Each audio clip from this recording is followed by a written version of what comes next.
Okay, what's up everybody? This is A7X Fan Ben. This is going to be a tournament number 3 matchup between American Pirates 4, led by the Roanoke, and then Kill That UPS Fleet. So this is the last matchup of the first round of tournament number 3. So normally I do these on YouTube, wanted to try it out on Instagram for the first time. So hopefully it'll work, hopefully the mics will pick up and stuff like that. But I'm going to start going right away here. So we're going to roll to see who goes first. The default is going to be a black die for the American Pirates 4 fleet because they have all pirate ships, and since there's 2 English ships in the Kill That UPS fleet, they're going to be the red die. So we're going to roll off, see who goes first here. So AP's 4 will go first. They win 6-2. So they're going to place the first island, but there's going to be a proposal in the Kill That UPS fleet on islands. They're going to propose that the use of mysterious islands is allowed. So this is something Wolf talked about. If players can't agree, you let fate decide with a d6 roll. And he provided some amplifying guidance that kind of goes against that a little bit in one of his recent posts, but I'm going to stick with that original answer, rules question answer for the duration of the tournament because that's how I've been doing it. So Kill That UPS wants MIs to be legal and available, and American Pirates 4, they don't really want to use them, so they're going to say no. So now, since they can't agree, we're going to roll off again. So we'll see who gets this roll. Okay, Kill That UPS gets this one. So MIs will be available. So they're going to be contributing 3 Isles of Fire. So these are mysterious islands from the Savage Shores set. It says this island can be used only as a wild island. At the beginning of his or her turn, the active player rolls a d6 and a result of 6. Randomly eliminate 1 treasure coin from this island. So, as a result, now we need to basically have a random island selection. So I'm just going to display them towards the bottom here. So because half the islands are mysterious, since we have any mysterious islands at all, we have to roll to make sure that the placement is random. So AP's 4, since they go first, they place the first island. So they're going to roll off here, and they place island number 1, which is an Isle of Fire. And this will be interesting because I've not used Isles of Fire in a competitive game yet. So it'll be interesting to see how it affects the island placement meta, so to speak. So generally, the AP's 4 fleet wants islands a minimum distance apart, like 3L, because it'll allow their ships to get to and from islands faster. And they do see the dragon. Technically, the fleets haven't placed crew yet, but they do see Angelica is in the starting fleet for the Kill That UPS fleet. So they are anticipating a potential sea dragon attack, which makes them want islands closer as well, so their ships can support each other in the case of a dragon going crazy. So they're going to place the first Isle of Fire. It's really interesting because I've never used this type of mysterious island in a competitive game. So, and you can't choose them as home islands unless all the islands were Isles of Fire. So therefore, wherever they put this, it's going to be a wild island. So if they already know that for sure, they might want it kind of more in the middle, but it's going to be more interesting once we place a bunch of islands. So they're just going to put one in the middle to start things out. And then we're going to roll 1 through 5 now and re-roll 6s to see which island is placed by the Kill That UPS fleet. So they get 4, so they get to place a regular island. And now it's going to be interesting too because of these 3 non-mysterious islands that get placed, 2 of those basically are forced to be home islands, which is going to be kind of interesting as well. So they want to place islands far away. So they're going to go, I think they're going to go maximum distance. That's kind of what they were already kind of thinking that. So part of the reason for that is because they've got that dragon, and since it has D movement, then it can just go wherever it wants basically. And they know they have Micron to double that up and have the dragon be able to move and shoot essentially. So with 2 actions. Go 4, 5, 6. So we're going to go way up there. So it could be a kind of maybe a more unique island and terrain setup than in the past. So now we're going to go to the next one. So second round for island placement, American Pirates 4, 1 through 4. So they're going to re-roll that until they get basically one of these islands. So a 1 or a 2 will Okay, so they get a 1. So they place the next Isle of Fire. So this will also have to be a wild island. And now they know, they kind of see that the Kill That UPS fleet might be wanting to place islands as far apart as possible. So they're going to make that harder by kind of going in between and placing the next Isle of Fire in between some of these islands here. So I think they're going to go 3L in between each of these and kind of place this one in the middle where these two are. So that's a little bit more than 3L from the northern one and then from the southern one. So I think that looks about right. Yep. All right. So that's basically 3L from each of those. So now Kill That UPS will place the next one 1, 2, 3, 4, 5, 6 for their roll on the next one. So they get the middle one. So they're not able to place any of their own Isles of Fire yet. Both have been placed by the enemy fleet. But they just want to make sure they're included, basically to try to eliminate treasure from the game is their main goal with that. So they're probably going to go pretty far with this one as well. They could go in this corner, but I think they're going to go, I think they want to go up here. So they're going to go basically into this corner, which is about 5L up there, maybe 6 over there. So it'll be a little hard to reach, but that's okay. So they're going to place that for their second island. And then we've got 1 through 3 for this, and then 4 through 6 for that one. So going into the last round of island placement. So American Pirates 4 gets the roll off here. Okay, so it's pretty funny. So the fleet that didn't want any mysterious islands to be placed through the random selection, they're actually the fleet that places all 3 of the Isles of Fire. So, and now they have some control over where the home islands will potentially be, because this is the last Isle of Fire, which means the other island won't be mysterious. So they know that, they basically know that wherever this last island is placed by Kill That UPS, one of these other 2, at least one, if not both of them, will be home islands. At least one has to be, because you can't choose the Isle of Fire as a home island. So I think they actually want to go, they could go up here, but I think they want to go, somewhere in here. So the other thing they have to keep in mind is, since they're going first, the enemy chooses the location of their home island. They're going to bring in Hidden Cove with their +5 selection, so they're not too concerned about getting to an island quickly.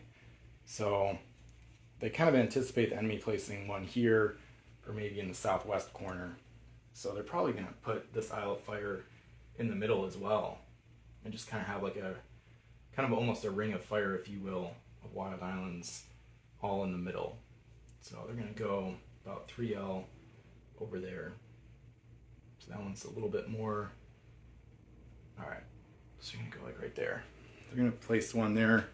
That's their last island placement. And then Kill That UPS, no need to roll. Only one island left to be placed. And it's the final non-mysterious island, which they're going to plop probably somewhere in the corner here, or at least one of the corners. They could go over here as well.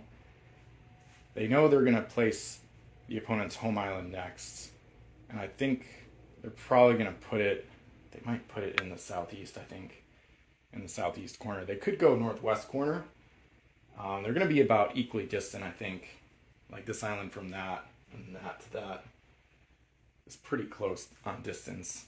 So yeah, they're going to go, and it might be a tiny bit out of frame. I wish you could do the,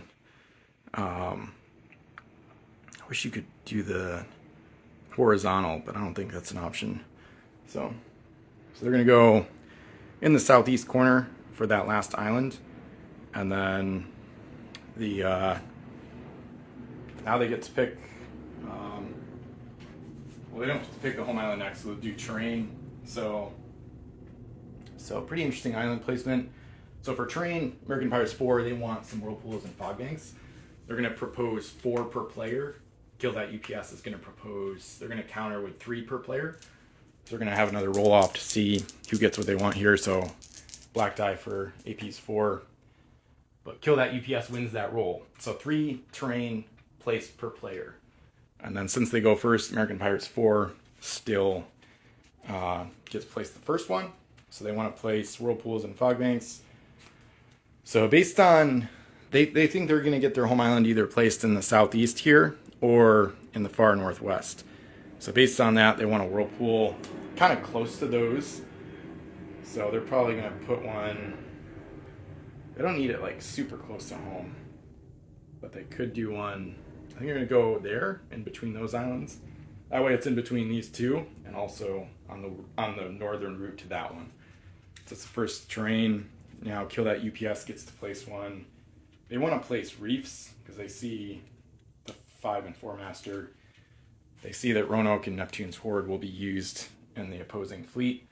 So they're going to plop a reef down, probably somewhere near the Wild Islands, I think. Yeah, I think they're going to go, I think they're going to try one right up here. That looks good. And then there's going to be another whirlpool placed by the American Pirates 4 fleet. This one they're going to put kind of in the middle between those islands there. Try to make sure it's within docking distance of Roanoke. Of at least one Wild Island. Maybe they'll just go in the middle, actually. Yeah, they wanted a fog bank, but they might actually just go with 3 whirlpools. I think they might do that, actually, since there's only, they kind of wanted 2 of each, but they didn't get the train roll. So I think they're going to go with 3 whirlpools. We'll see. And then, so another terrain, third terrain will be placed as a reef by the Kill That UPS fleet. So they're going to go probably close to Wild Islands again. I think they're going to go in between here. Oh, it's not, they can't because it's a little too close. Still has to be ass away from islands and other terrain.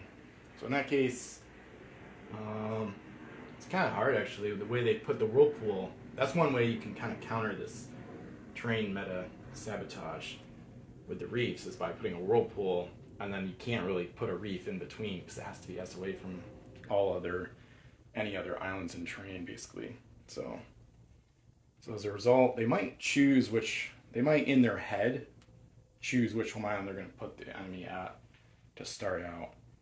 And I think they're going to put them in the northwest, actually. I think that's where they should probably put them. So I think they're going to try that. Yeah, I think they're going to plan on that at least. And then we'll see how this last round of terrain goes and see if that changes their mind at all. So that's their second terrain. Now, American Pirates 4, they placed their third terrain. And they see that placement of that reef, so I think they will go with another whirlpool. It's hard to know where to place a fog bank too. So I think they will put a whirlpool out here, basically. That's away from there, kind of on the route to those Wild Islands a little bit. So, all right. So that's their third terrain, third and final is a whirlpool, and then last terrain placed by the Kill That UPS fleet is going to be another reef. No surprise there. So just going to have whirlpools and reefs.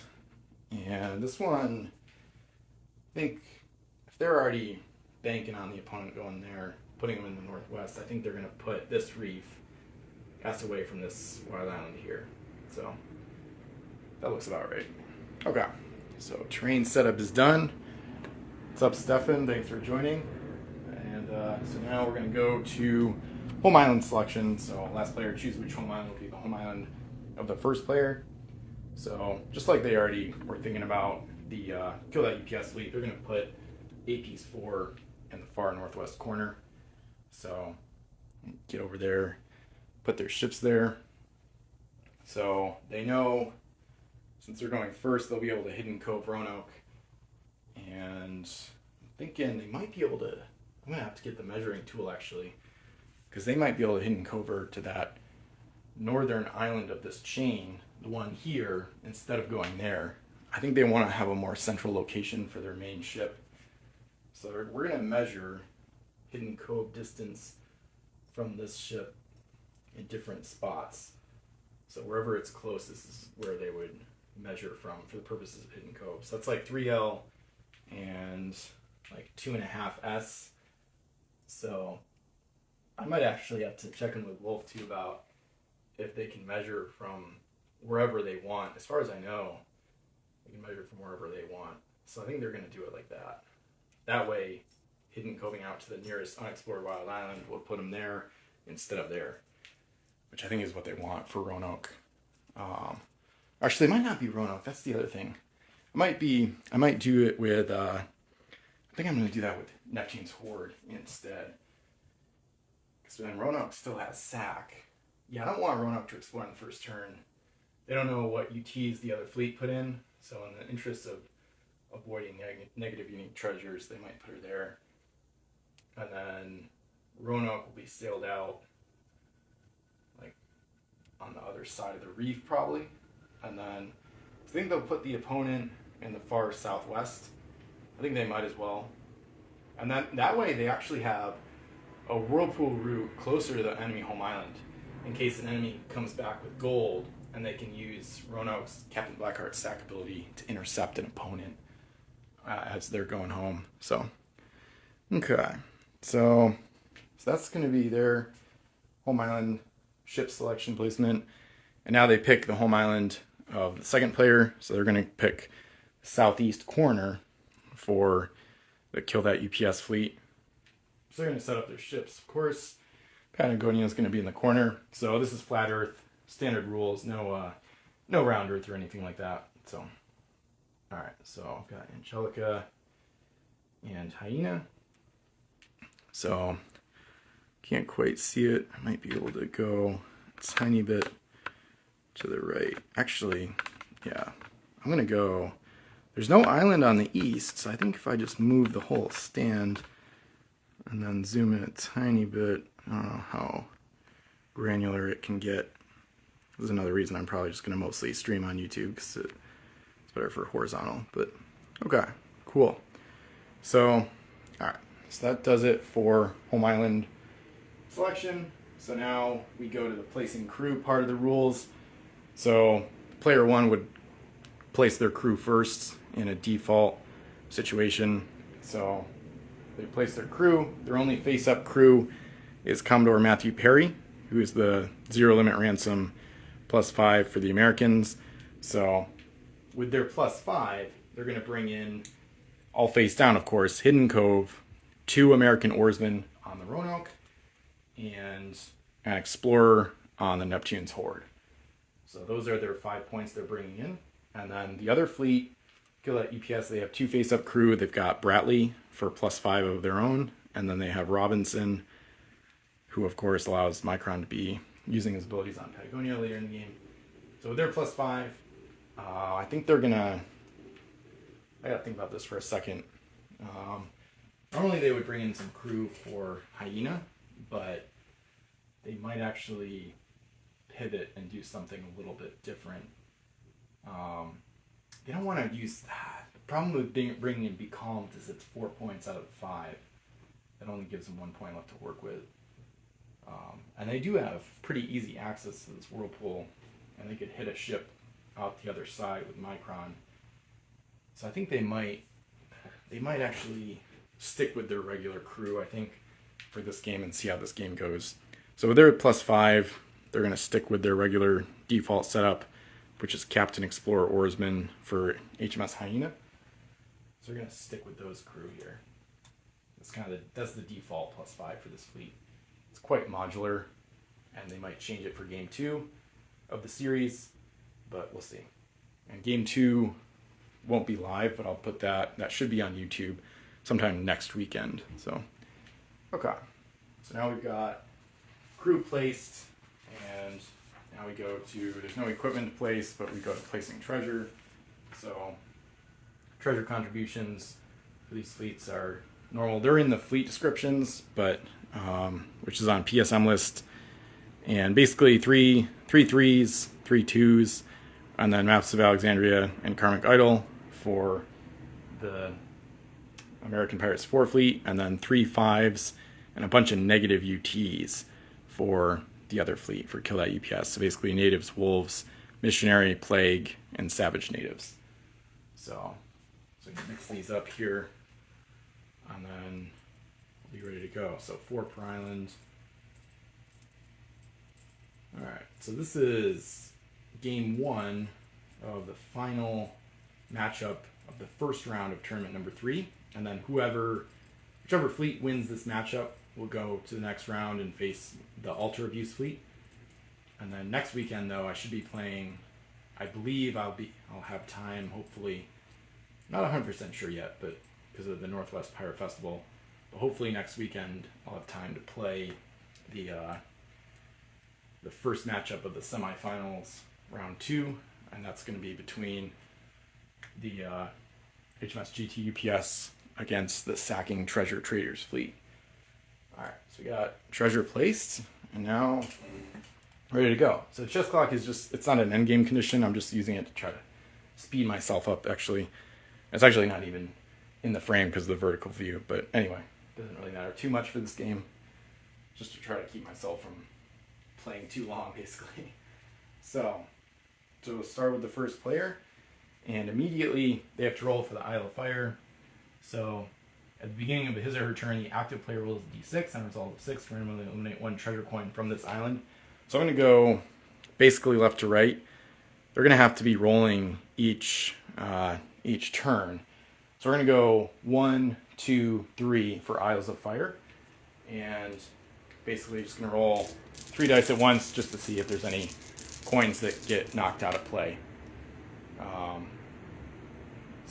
So nothing there, no 6s. I guess I'll roll the dice one at a time next time to make sure I know which island is which for the rolls anyway. But no 6s, so they got lucky there. So no treasure is thrown out of the game before they can even get started, so that's good for them.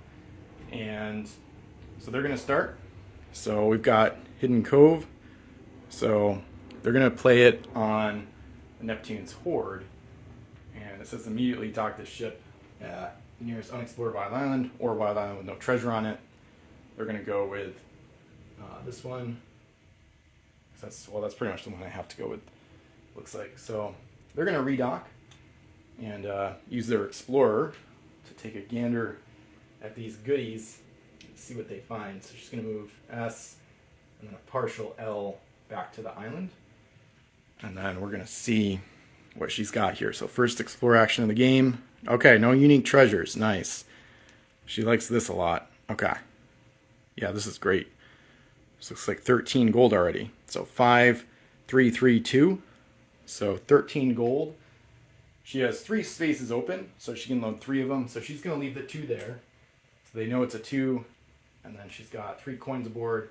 So her cargo hold is now full. Actually, they're actually going to use the Explorer loophole, which is a really annoying tactic, but if I'm playing standard rules, I might as well. So during the Explore action, this is like one of my least favorite parts of the rules, but as part of the Explore action, they're going to dump their face-down helmsman on the island, pick up this 4th coin, and then they're going to, now that the Explore action ends, they're going to use the free transfer rules to swap the face-up Explorer and take back their helmsman. So that way they can take all 4 coins, and they don't anticipate needing that helmsman, at least not for a while.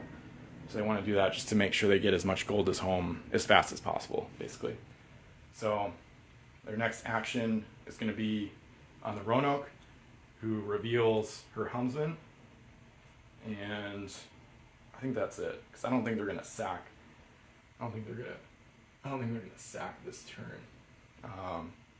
I think they might take this Whirlpool sooner rather than later. I think they're going to be at least get in range of the Whirlpool with Roanoke here. So they're going to go L plus S there, and then Banshee's Cry is easily able to reach this Whirlpool, and I think she's going to take it. It's kind of debatable if she should or not, but they want to give Angelica more options to hit.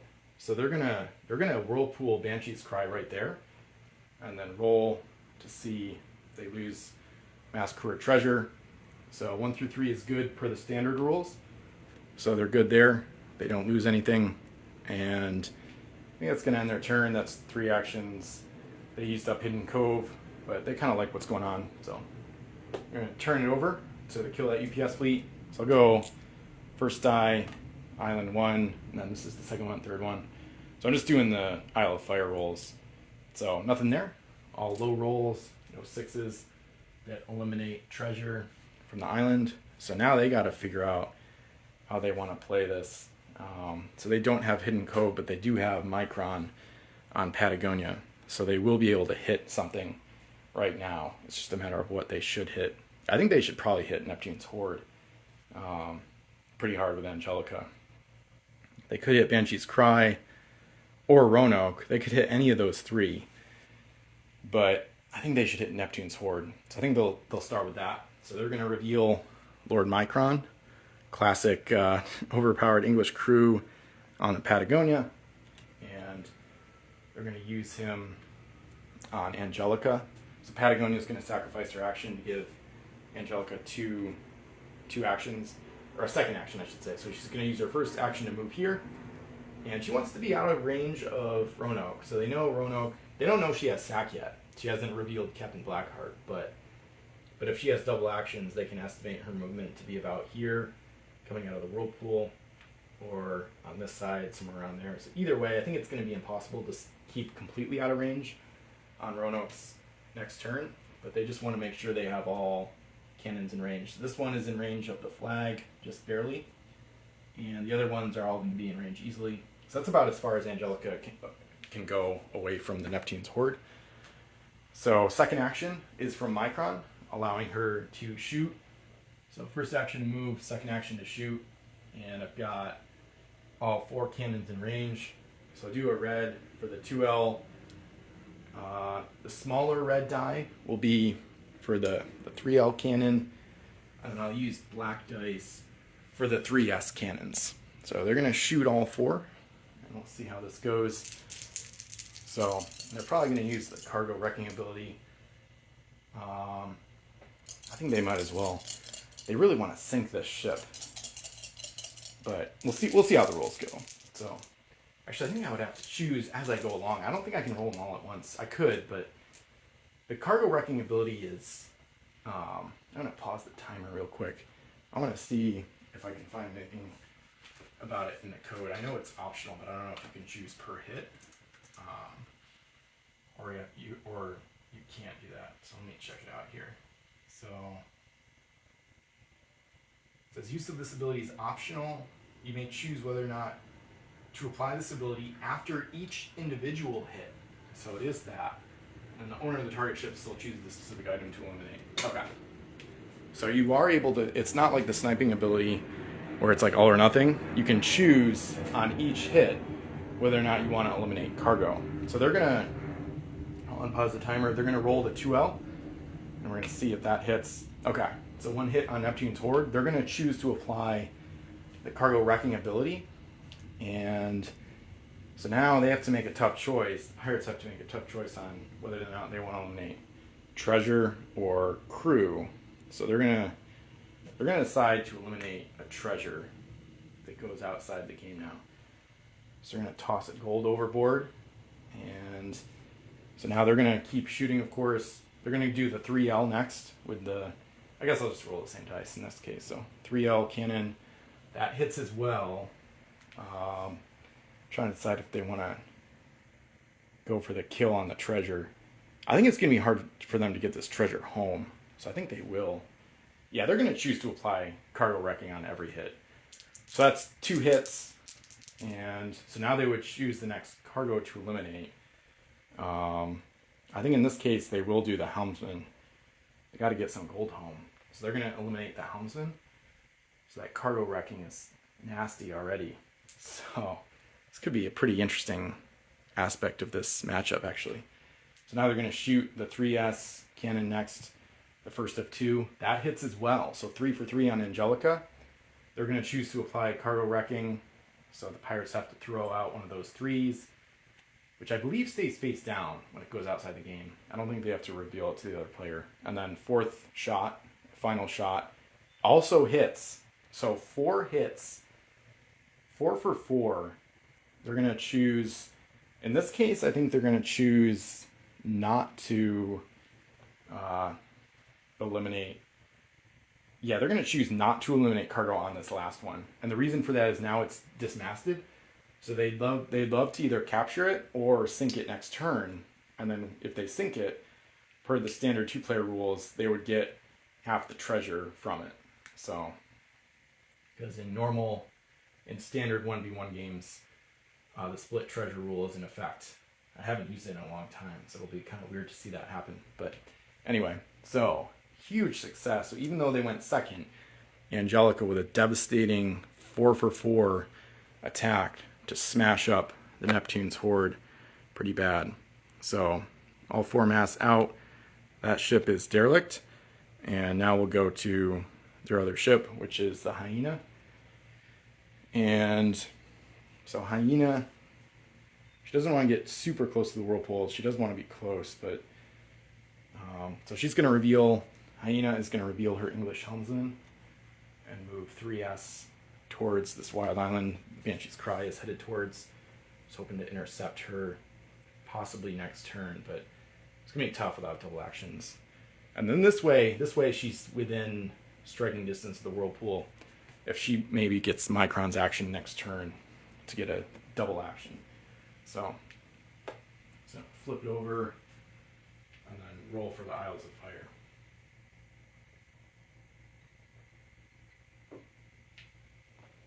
So next fleet, American Pirates 4, starts their turn with the volcano rolls basically. So 1, 2, 3. Actually, there's only 2 left, so because there's no treasure here now, because it doesn't eliminate crew, just 1 random coin. So rolling for first one, nothing, and then the second one, nothing. Okay. So no treasure eliminated from the volcanoes. Now they got to decide how they're going to do this with their ships they have available. I think, yeah, this is tough because Roanoke can't really get there effectively. So they might have to kind of forsake her. They might kind of abandon, well, they can't really abandon her. They know they have 8 gold there. Also, they know what this was. They know they just threw 5 treasure overboard. So there's only 25 left in play. So that's going to make it harder. This is really interesting because it's going to make it harder to actually get the more than half rule to end the game. So with less treasure available, theoretically, it's probably more likely to default to a different endgame condition, where either there's no future move actions or all available gold has been unloaded to home islands. So Roanoke, I think the main thing they need to do is pre-measure from this whirlpool and see how many cannons they can get in range of Angelica. So 1, 2, 3. So if they sack that way, they're not going to get any in range, it looks like. So I'm going to put a die marker at her port bow, just as a way to pre-measure. So basically they know they have sack, so they can come out and hit an enemy ship. And they really want to hit the Sea Dragon, but they might not be able to get too many cannons in range. I think they'd have 3 actually. They might be able to get 3. I think if they angle it slightly differently on this side. Let me just make sure I do this right. So I don't think I want to do it. I don't really need the straws right now. So that one's not in range right there though. Okay.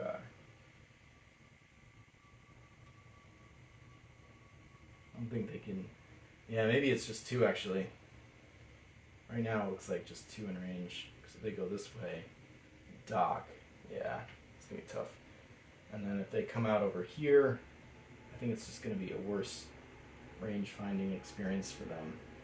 Yeah, in this case, they only have maybe 1 in range. So they'd have to come out on this side of the whirlpool to get more than 1 in range. But sacking just to get 2 cannons in range is not a great solution. They could come over here and slam Hyena, and they could probably pretty much total her. But then in that case, they might still lose Neptune's horde, and then Roanoke might get hit hard, really hard potentially. I think what they're going to do is probably not use Roanoke yet. I think they might use Banshee's Cry first and see what she finds, because she has range to get to only 1 island now. They should have come out a tiny bit to her starboard side. So you can see they don't quite have range to that island, so they're almost forced to dock at this first one here, but that's okay. So they're going to dock here. They're going to reveal their explorer crew and dock at the southern wild island Forgot to put the Explorer token, so there's those. So, alright, Banshee's Cry finds some of the negative ETs. So she finds the Plague, 2 5s, and Savage Natives. So 2 really nasty, unique treasures. So let's just display those out for a second. So I've got the card for Savage Natives for quick and easy reference here. So Plague says eliminate all the crew on the ship. Savage Natives. So Savage Natives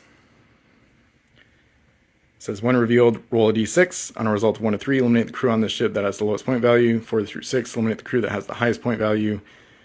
Then the ship can load 1 more treasure only. Then put cursed natives face down on the island. The ship must leave the island on your next turn.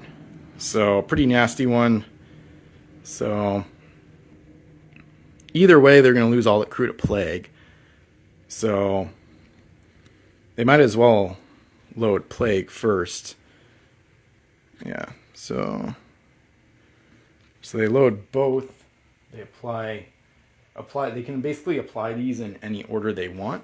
So since they're going to lose the crew anyway, I think they would choose to apply Plague first, and that would kill the Banshee's Cry or Explorer, which was just turned face up, in order to start this Explore action. And then they would apply the Savage Natives, but there's no point in rolling, really. So once they apply this, they can only load 1 more treasure. So I'll keep that card out. So they're going to basically put it face down on the island with the other 5. They can only load 1 5. So now they only have 13 gold between their 2 ships. And then there's still 2 wild islands that have not been explored yet. So they might actually pre-measure and see if they can hit. See if Hyena can hit Banshee's Cry. She can if she gets Micron's action. Maybe they wouldn't even mind if Neptune's Horde goes down. They could actually hedge their bets. That would be an interesting way to play it too. I think it's going to be tough for Neptune's Horde to repair here. They can't build a fort there. No shipwright, no fort. And then she can load that Explorer up now that she has cargo space for it again. I don't know that she really wants to. She might dump the treasure on the island. That actually might be the way to... That's probably the move, actually. Probably dump all the treasure there. I think Roanoke might actually hit Hyena, because even if she hits Angelica, she's only going to get 2 cannons in range. Even if they come out here. I measured they're only going to get the first 2 cannons in range. So, and they might both miss. So I think it'd be better to sack, take the sure option of being able to hit Hyena really hard. And then Angelica has to decide between sinking an empty Neptune's Horde or coming after the Roanoke. And they might keep the gold on the Neptune's Horde just to make the decision of the other fleet harder. So it's kind of debatable what to do here.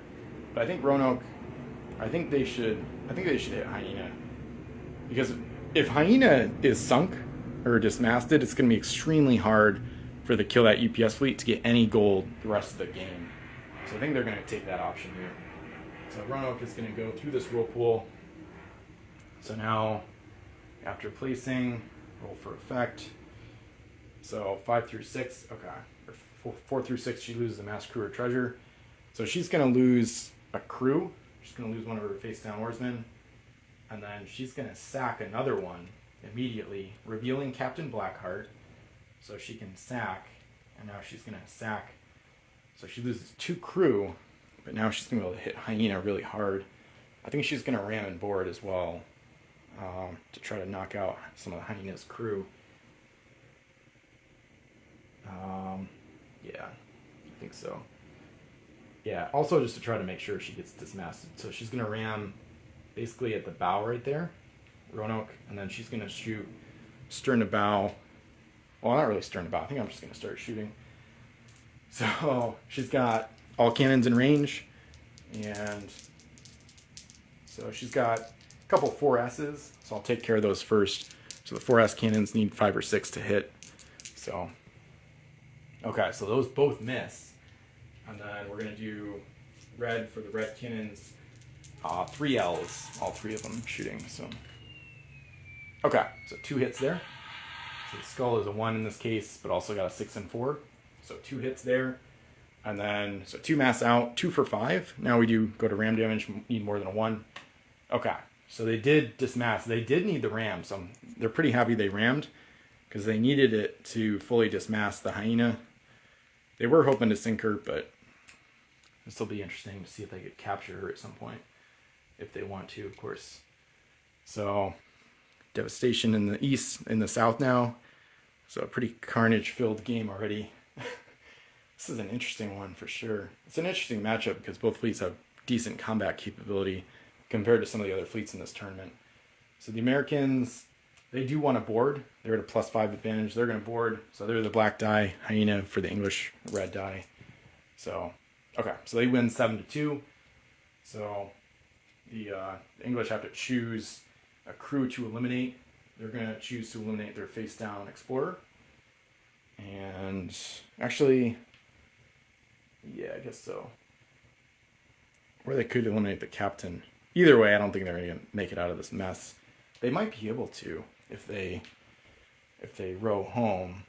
1, 2, yeah, they could actually get home with the explorer and helmsman combo. But yeah, they're gonna eliminate the explorer, and then so now we just got to finish up the turn of the American Pirates 4 fleet. So they're not in the best position. The key here is Neptune's Horde. So she could keep her gold aboard. She could dump it back on the island. If she dumps it back on the island, she's a less juicy target for Angelica to hit. And that would mean Angelica is more likely to come down here and hit Roanoke. So I'm thinking, I gotta think about what the American Pirates 4 fleet wants here. They don't really want Roanoke to get hit. But to do that, they might have to sacrifice the gold on Neptune's Horde. So they don't really want, I think it's kind of just damned if you do, damned if you don't. They don't really like either situation. But Angelica, she might actually hit Banshee's Cry. That might actually be the move. Well, the problem there is Roanoke might be able to hit her. Yeah, Roanoke would be able to hit Angelica more thoroughly through the whirlpool if that happens. I think to preserve more golden play, I think they're gonna, and they know there's 8 gold there, so it would be split evenly 4-4. I think since the AP's 4 fleet is more likely to win, they know they're more likely to win at gold than the enemy fleet on average.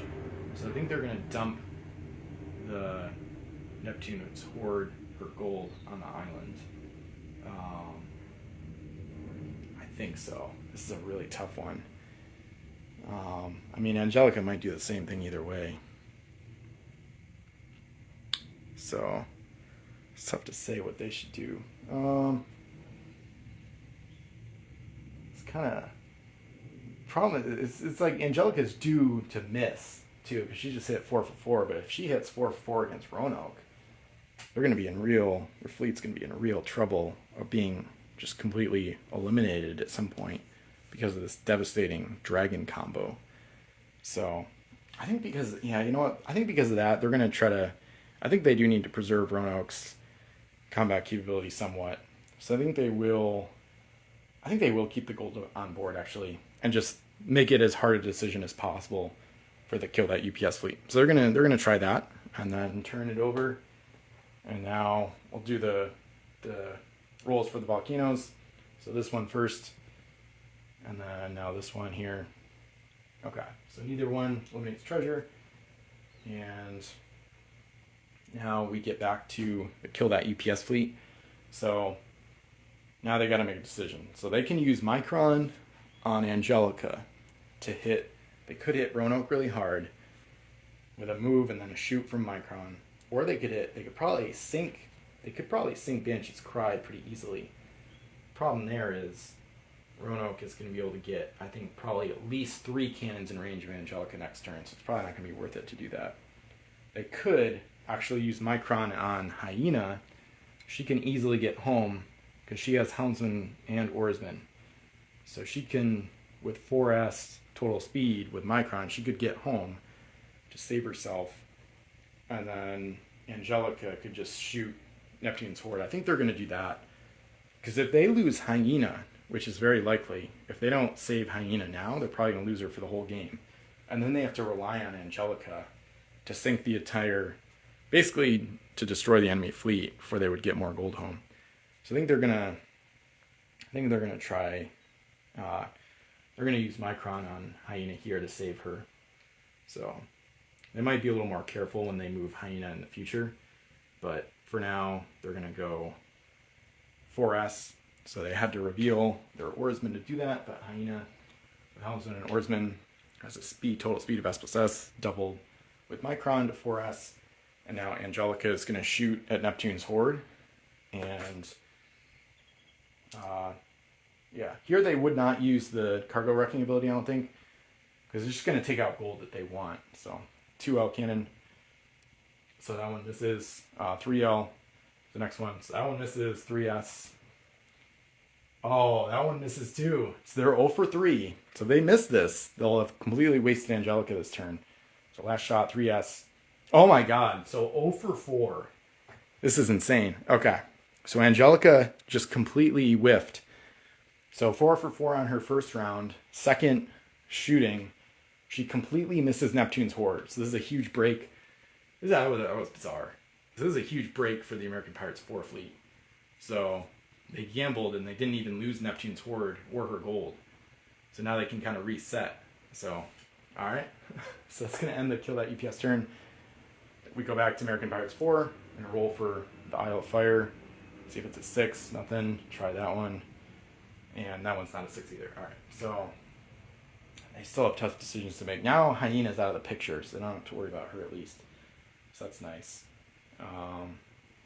Banshee's Cry has Plague, so she can't dock, which is problematic, of course. So she can't even get home to unload that coin.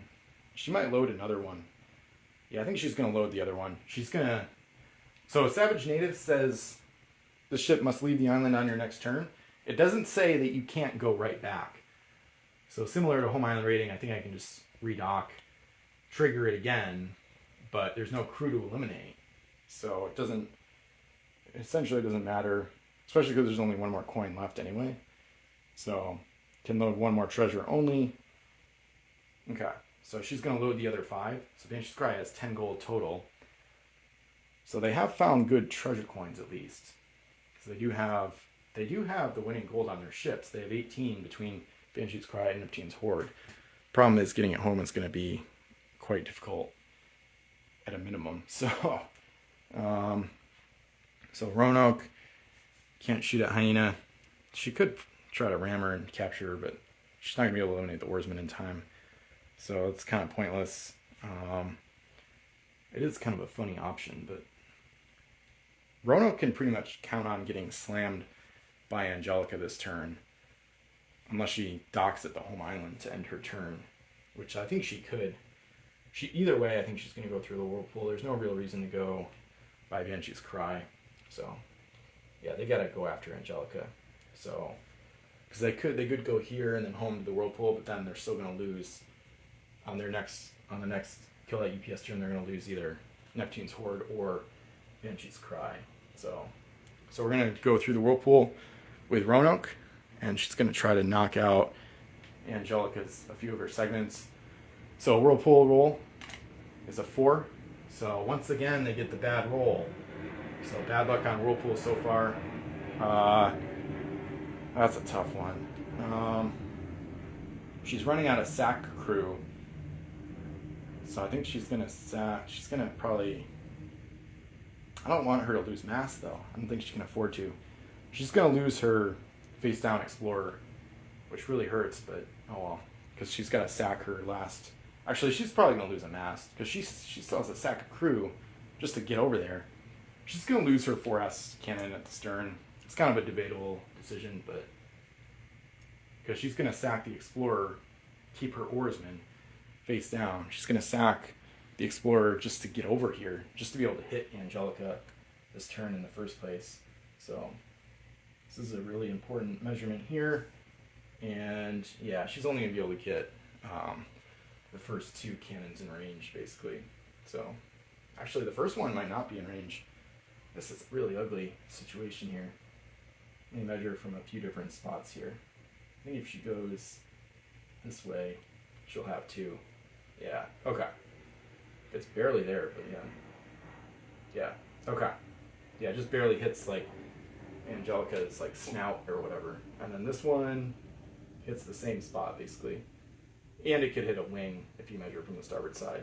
Unfortunately, her 3rd cannon is not in range either way, so she only has 2 shots, but it's worth it because Angelica's just gonna smash her on the next kill that UPS turn anyway, so she might as well take the chance and go for it.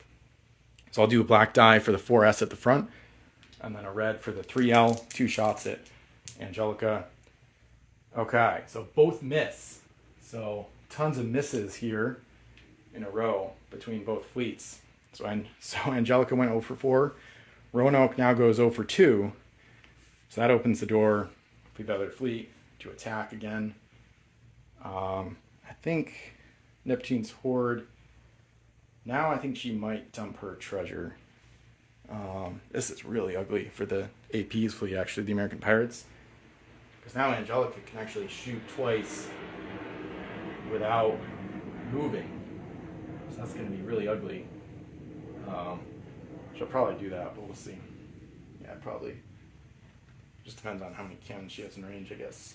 So now they have to decide, American Pirates 4 has to decide if they want to take any gold off Neptune's Horde and put it on the island to make her less likely to be hit. I think they're going to keep it on board still because they want to divert shots away from Roanoke. So I guess, yeah, it's a tough one. I think they'll just keep it aboard again just to see what happens. So, because if they take it off, Neptune's Horde is probably going to be sunk anyway, and then there's no treasure that goes home with her. So I think they'll leave it aboard. So, alright, so they're going to end their turn. I'll do Isle of Fire rolls. Kill that UPS. So we'll go there first. No. This one, nothing. So no 6s, no treasure eliminated. Hyena is going to repair her 2L mast, and then Angelica is going to start shooting. So Hyena gets 1 mast up. Micron is definitely going to be used on Angelica here. I think she'll probably shoot twice. So let me grab the dice I need and go over here and see what kind of ranges we got. So it's going to be kind of interesting. So she has, this one is not, this 3S here is not in range of Roanoke. It is in range of the flag on Neptune's Horde, just barely.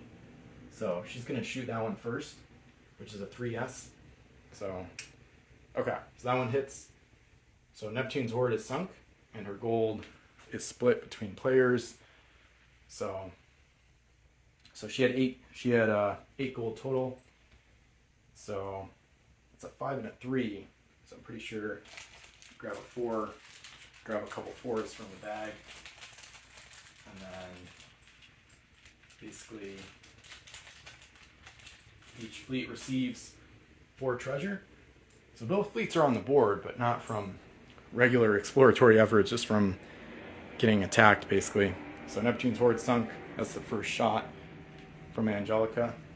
No cargo wrecking ability applied, because if they did, it would just decrease the payout, so they don't really want to do that. So they might not get any more gold the rest of the game, for all they know.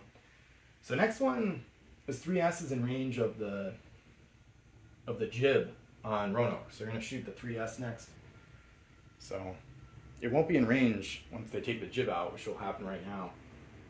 So maybe Angelica will go 4 for 4 again. So that's 2 hits. 1 on Roanoke, 1 on Neptune's Horde.